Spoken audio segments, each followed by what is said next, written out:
Marquez stepping back, tough shot and stick. Gardner on balance, hits the triple.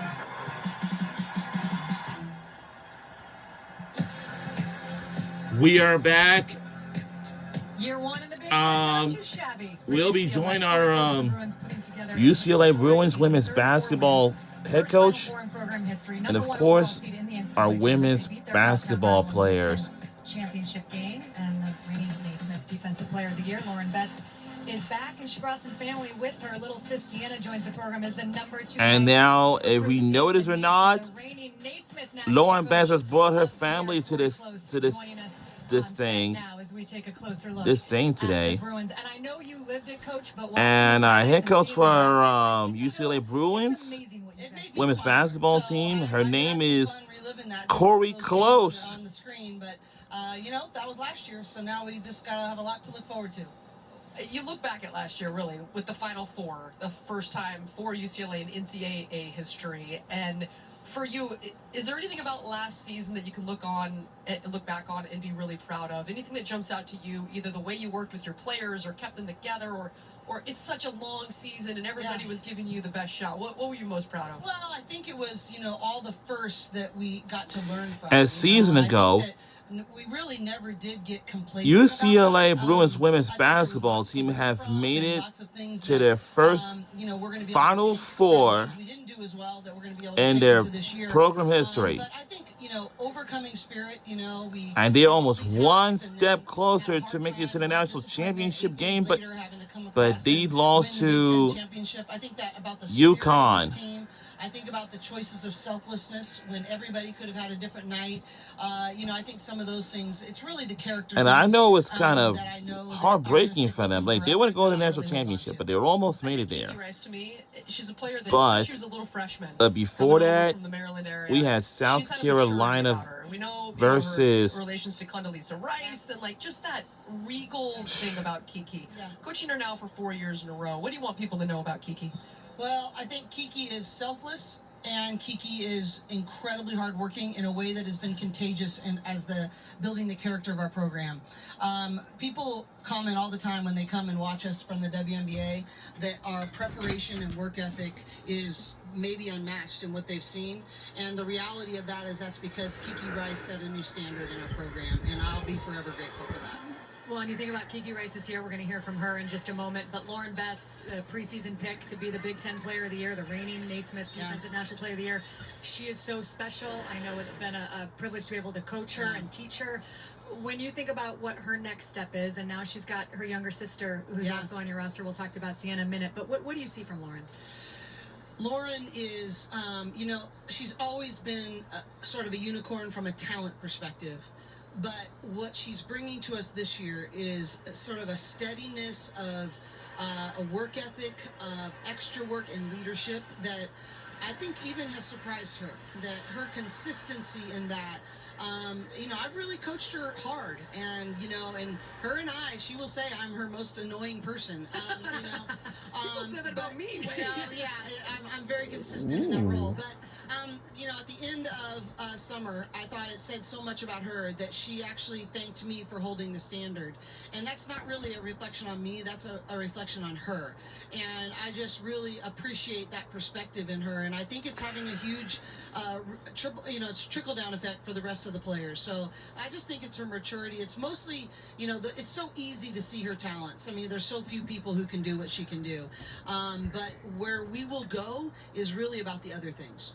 Well, and her little sister's the number 2 ranked player in America. Now, sometimes sisters get along and sometimes they don't. So are they more like, she's under my wing, or is it more like, come on, sister, bring it on? Both. And I can tell you the more cantankerous one is Sienna. And, Sienna has, I knew she was funny. I didn't know she was this funny. She's hilarious. She is really good at imitation. So if anyone wants to do that, it's a little scary that I'm telling you this because she's really good at imitating me. But there's a a strength that Sienna has that's really unmatched. We do the Enneagram, which is a personality test, and she, if you know anything about the Enneagram, it's an 8 is the challenger, and Sienna is an 8, and she just challenges every situation, and she's not afraid of that. And I always tell her, like, yes, I'm going to ask you to have boundaries on that sometimes, but I never want to push that down. We need that. And I think that's why their relationship has been sometimes really difficult, but I actually think is leading to a new level of appreciation for each other as well. You have so many talented players returning, and yet there's one who I have loved, and she can flat out shoot the rock. And that's Gianna Neepkins. 50, 40, 90 at Utah, nearly, and she's just an incredible player. I think she's a next-level player. Yeah. What has she added to your room? Because in the fourth quarter, she's a player at Utah that took over in the fourth quarter. You love adding somebody like that. Well, it's not only her takeover kind of mentality, but the way in which she fits in our puzzle. She lengthens out all those passing lanes, the double teams. You know, I've watched over and over again our Final Four loss, and one of the challenges that we didn't shoot it consistently enough or deep enough so that they could still double the post and close out and chase someone off the line sometimes. And they rushed our shooters, and we couldn't burn them on their double team. Well, Neepkins changes the game with that. You know, Charlize Ledger-Walker also changes the game with that too. But you know, the spacing. Even when I was studying film on the way here to yesterday, I was just noticing how much better our spacing is, and Gianna Neepkins is a big part of that. Coach, we could bring you up here all day long and ask you about, because there are so many different players. You mentioned Charlize. I mean, Angela. If they can overcome the coaching, they'll be great. I mean, that's going to be the question this year for the Bruins. Can they overcome their head coach? Exactly. What number are you on the Enneagram, by the way? I'm a 3, wing 2. Okay. Yes. I need to learn about this. Yeah, you do. It's pretty good, and our players are totally into it. So it actually has really What are been you, Ashley? I'm a 2. a helper. A helper. Yeah. Yeah. Which I to can see my own that. detriment. Yeah. I know. Yeah. Why do you think I've lasted this long? Pam with Elise? Walker is a helper for us, you know, so it's a good thing. We will go to break and have Elise take the Enneagram on the Absolutely. during break. Corey Bliss, it is awesome to see you. Thank you so much. Thank you guys for all you do to grow our game. It's going to be a great year in the Big Ten. It certainly is, and you are picked to win the Big Ten, the stacked league that it is. Okay, we know what the upcoming games are in November, December, January, February, March. But in March, they will take on USC Trojans on March the 1st. Also, they will take on USC on the 3rd. First match in the rematch again. But this team is the number one team will might win the Big Ten championship like they did a season ago. Can they do it again? I think they do. I think they can. So now let's welcome in our women's basketball players for the UCLA Bruins. And this is going to be Lauren Betts and Kiki Rice. Oh, God, Lauren, the tallest player on this team than everybody else. Wow. Okay, so Sienna comes in, one of the top recruits in the country. Has she ever beat you one-on-one? Okay, we have not played. Actually, no, we did. We had a Queen of the Court session, our entire team, and I did beat her one-on-one.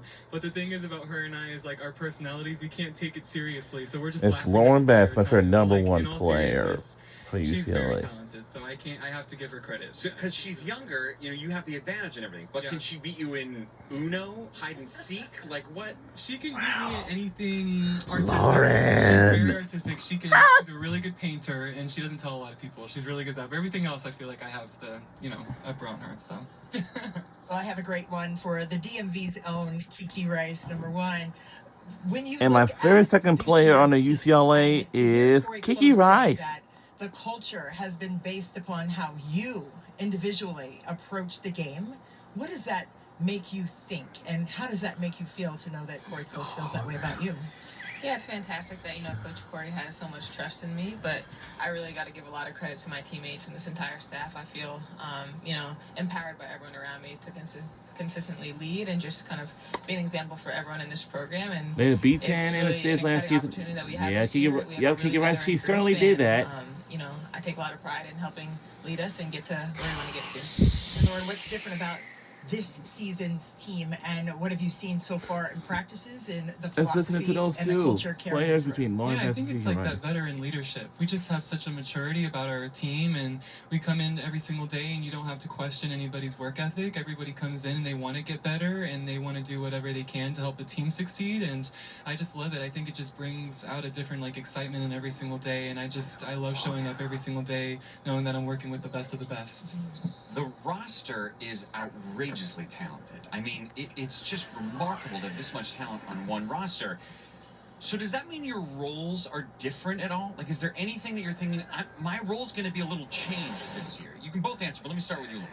I don't know. I think this year my biggest role is just being very vocal and kind of like that leadership aspect. I feel like playing wise, it's always kind of going to be the same, but I feel like coming in, I'm just making sure that I'm using my voice a lot more consistently and saying the hard things. And I think that's something that I've learned from last year is just making sure that like when we hit those tough moments, you know, the season's up and down, just making sure that, you know, when tough things need to be said in order to bring the team together, that I'm going to do it. And the reason I ask is because I could see a world where a coach, and you would know this as a coach, might say, hey, two of my stars, I might play you less this year. I might ask you to shoot less this year because we added this, and this. Have you had conversations like that? Yeah, I mean, I think that's honestly the best thing about this group is that how willing we are to just do what's best for the team. And we have a really, really selfless mindset as a whole, and are really focused on being present and just continuing to get better every day. So you see that in practice, and you feel that there's no one that's pressing to get shots, upset about, you know, a play wasn't run for them or anything. It's just we have a really great mindset about how can we be selfless and be for each other. And with that being said, right, as a core value that you want to carry through this season, what is it going to take to sustain that? I mean, it was 34 wins last year. It's a new season, though, and that was a great experience, but it's a new day. And what is it going to take for the team to manifest that and carry it forward every single possession of every day? Yeah, exactly. Like you said, it's a new day, it's a new team, and it's a new season. So we'll learn a lot of important lessons from last year, but honestly, the most important thing for us is just going to be how can we stay focused on each day, each practice? How can we use each opportunity to get better and, you know, maximize our our potential in the moment?